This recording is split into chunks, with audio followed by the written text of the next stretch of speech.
Excuse me. Yes साहेब. कालच्या prescription प्रमाणे मला आणखी एक ॲस्पिरिन गोळी द्या. हो. ही गोळी माझ्या 6 वर्षाच्या मुलाला अर्धी दिली तर चालेल ना?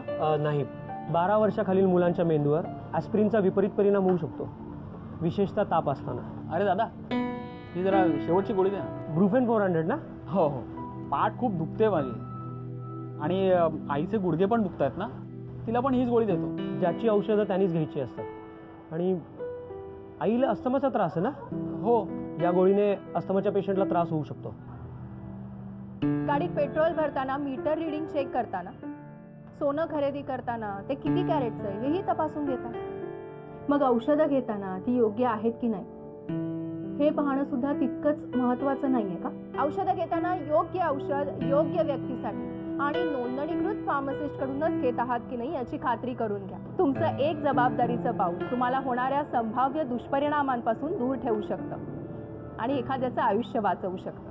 महाराष्ट्र राज्य औषध व्यवसाय परिषद. मी महाराष्ट्रातल्या सगळ्या फार्मासिस्टना आवाहन करते की त्यांनी त्यांचं औषध विषयक ज्ञान अद्ययावत ठेवावं. परिषदेकडून राबवण्यात येणारे उजळणी पाठ्यक्रम आणि पेशंट काउन्सिलिंग कोर्स अवश्य करावे. तमाम फार्मासिस्टना 25 सप्टेंबर जागतिक फार्मासिस्ट दिनाच्या हार्दिक शुभेच्छा.